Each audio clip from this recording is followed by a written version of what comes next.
And welcome to our community. Suzie Thomas with you this morning, visiting with Sherry Smith from the Health Department. Good morning, Sherry. Good morning, Suzie. Tell me your exact title with the Health Department. I see you've got a badge and everything. Yes, I am the Director of Nursing Services at the Stark County Health Department. Tell us a little bit about what that means. What do you do? I'm over our nursing service area, which includes, we have a prenatal clinic, we have a reproductive health and wellness clinic, we have a WIC clinic, we have a well child clinic.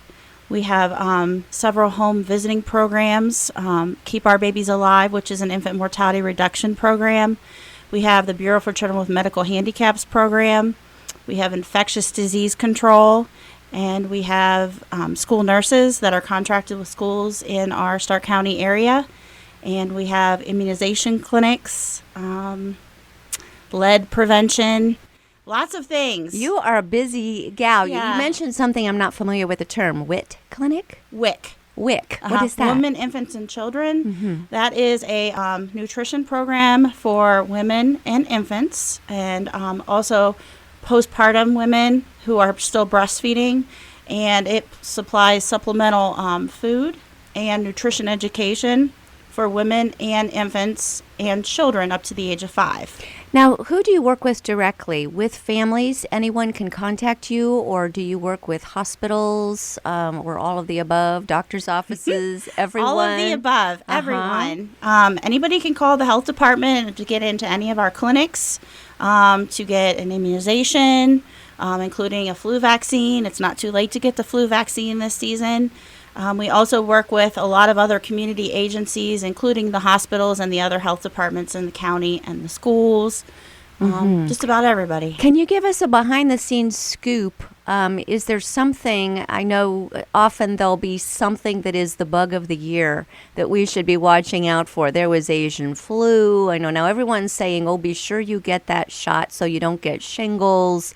There seems to be like a new thing that folks should be watching out for, and I'm seeing your face, and maybe the answer is no, which would be good news. Nothing is really coming to mind Good. This time. This year was a lot calmer than last year as far as infectious diseases and things. And actually, including flu. Flu has not been that bad this year locally, in the state or nationally. And I'm just waiting for the storm to hit. Hopefully it doesn't. For that other shoe to drop. Yes. Well, let's talk about the flu season. That's why I wanted to invite you here this morning and talk to us about how to stay healthy. Looks like we're having unseasonably warm weather, which is yay for us. Yes, fabulous. However, that means that the bugs don't get killed off as well. So Correct. We need your help as far as staying healthy. Tell us a little bit about what we should do. Okay. Well, we need to beat the germs and keep them off.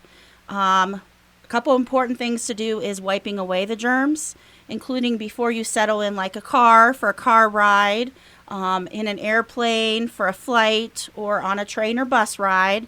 If you can have some disinfecting wipes with you and maybe wipe over the armrests, the tray tables, the latches, the air vents, even the seat belt buckle before you touch them, and let it air dry. Clean anything you might touch so you don't pick up germs that those who sat before you left behind. Okay, I'm always feeling like when I get on a plane or something like that it's almost like sliding into a restaurant. And I assume that they've already taken care of that they've wiped off those tray tables and everything. Have they not? Well, they are supposed to, Okay. yes. They do. But to extra protect yourself, you need to pay more attention to those things like the seatbelt buckle. Yes. Even at a restaurant, you're talking like in your immediate space. If you could just wipe it off a little bit better. You can't be too cautious. And if you think about it, they're wiping all day long in those planes and in those restaurants. It's just an extra thing to keep you healthy. Well, let's talk about flying tips a little bit since we're on that. It does seem that you spend a couple of hours or maybe an extended period of time breathing each other's air. So I know they have some of those products like Airborne and some things like that. Are they effective? Is that a good thing to use? Give us some tips on how to stay healthy if we're flying somewhere for the holidays. Okay. I'm not that familiar with Airborne. I do know that Total Defense and other herbal products, increasing your vitamin intake can help. But the most important thing is to stay healthy and stay hydrated. Especially when you go on a plane, the cabin air can be dry, and our airways are very vulnerable to viruses and bacteria. So staying well hydrated keeps those mucous membranes moist, so they better can keep the bugs out of our system. You should down like 8 ounces of water every hour while you're in the air to keep those mucous membranes moist. Oh, wow. So every time they come through, be sure you get something, right? Yeah, yes. Bottle of water. Take a bottle of water with you, perhaps, and then be sure to get something. When they come down with the cart, yes. All right. How about that little air vent when you're twisting it? Some people like to have a lot, some don't. Does that matter? I'm pretty big on having the vent open and having the air blow because that helps keep bugs and germs kind of away from your face a little bit. And it also keeps the air circulating since the cabin is so dry. All right, and then keep those wipes on hand. I would recommend that, yes. And an alcohol-based sanitizer, too, so that you can rub your hands vigorously with that when you can't use soap and water. All right. Always have that with you. Oh, golly, yes, because we didn't even talk about the restrooms in the planes and trains. And exactly. And if you're keeping hydrated, you might have to use them. Right, exactly. So how do we stay clean there? Yes. Same thing. Make sure you're washing your hands. Use soap and water. Rub vigorously. You need to wash your hands with soap and water and rub for about 20 seconds. And then use a paper towel. And turn off the water with a paper towel instead of using your hands. Mm-hmm. And then follow up with an alcohol-based sanitizer, very, very small. That you can get the little pocket ones that are small enough to carry on a plane, and then use those when you exit. Okay, so just being a little overcautious is not a bad thing during this time of year. Absolutely not. It's the best thing to keep you healthy. One thing that's really interesting someone has told me, and maybe you can help me understand. You've mentioned the face.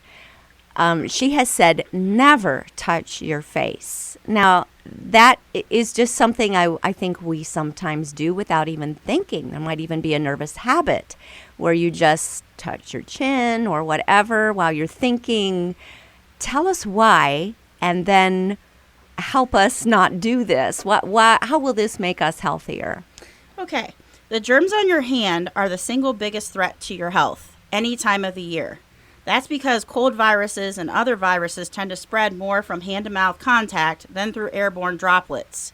So if you're touching different things like mall doors, escalator rails, elevator buttons, all those things that I mentioned earlier, and then you're touching your face and they're getting into your mucous membranes, your nose, your eyes, things of that nature, you're more likely to get sick. So the more you can keep your hands away from your face and having an entry point for germs to enter, the better off you are. I think we forget that our skin is a huge organ. It's our biggest and best protector, yes. And so to keep the germs away from other parts of us, like touching our face, for example, or you have an itch. Yes. What do you do if you've got an itch? Yes, and the other thing is especially in the winter months, with washing your hands and using the alcohol-based sanitizers, make sure you keep lotion on hand because you don't want to break down your body's best defense, which is your skin, by getting it dry and cracked. Wow. Okay, what else do we need to know? So a little bit about the flu.